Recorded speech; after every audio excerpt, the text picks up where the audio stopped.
हम शाइटिका के बारे में बात करेंगे। शाइटिका एक्चुअली एक लाइफस्टाइल रिलेटेड डिजीज़ है या इशू है।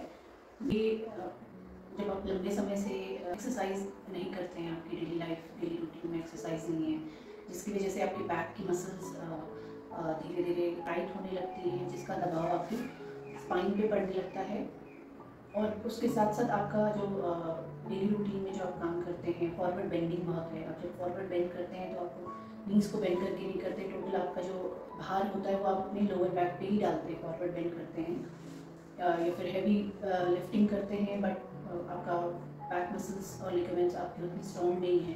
तो इस वजह से आपकी जो डिस्क थोड़ा सा बल्ज आउट होकर आपकी नर्व को प्रेशर डालने लगती है, और जिससे फर्दर नीचे जाके आपकी सेक्रल एरिया से जो आपकी शाइटिक नर्व ओरिजिनेट होती है, जो आपके दोनों पैरों में होके जाती है, वहाँ पे वो धीरे धीरे कंप्रेस करने लगता है, जिससे वो आपका पेन नर्व्स में फील होने लगता है। और शाइटिका एक डिजेनरेटिव एज से रिलेटेड प्रॉब्लम भी हो सकता है, क्योंकि उनके साथ आपकी मसल्स वीक हो रही हैं, आपकी बोन्स डिजेनरेट हो रही हैं, तो जिसके चलते आपकी नर्व रूट कंप्रेस होती हैं, तो उससे भी आपका शाइटिका का पेन शुरू होता है। शाइटिका का पेन आपका बिकॉज दो नर्व्स जो है आपकी दोनों लेग पे पूरे हिप से होके थाइज और काफ्स तक होके जाती हैं, तो आपका पेन जो है शार्प टिंगलिंग सेंसेशन या फिर पेन आपके दोनों पैरों में फील होता है।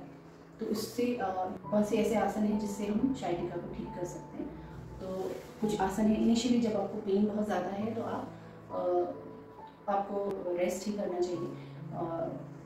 You are advised not to do any exercise. धीरे धीरे आप उसको सरल आसन आप अपने रूटीन में इंक्लूड कर सकते हैं।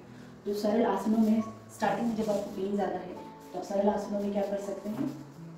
सिंपली ये है आपका मकर आसन।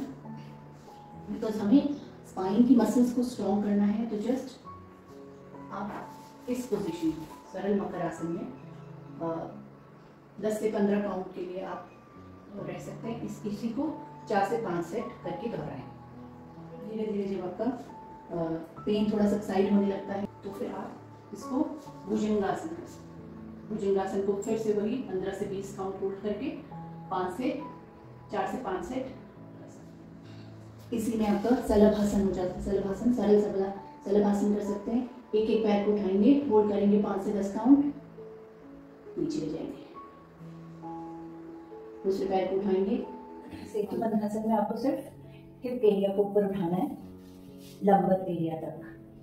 इस एरिया को आपको उठाना है, होल्ड करना है 5 से 10 काउंट, और धीरे धीरे नीचे लाना है। और इस आसन है फिगर 4। फिगर 4 को आप इस तरह से पैर को जैसे राइट लेग को लेफ्ट थाई के ऊपर रख के, and now pull your left thigh towards your belly. Hold करेंगे 10 काउंट, 10 to 15 काउंट जितना कंफर्टेबली होल्ड कर पाए, एंड देन स्लोली रिलीज। ऐसे दूसरी तरफ,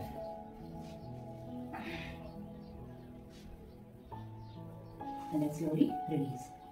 इस आसन में कई लोगों को दिक्कत भी होती है, कई पेशेंट्स को। सो आप क्या कर सकते हैं, अगर जितना आप कंफर्टेबली उठा पा रहे हैं, लिफ्ट योर लेग अप। अब आपको अपनी टो को मूव करना है, आगे पीछे, आगे पीछे। यू कैन बेंड ये वाला पैर, लेग को ऊपर होल्ड करेंगे, आगे पीछे, 3 4 एंड देन रिलैक्स।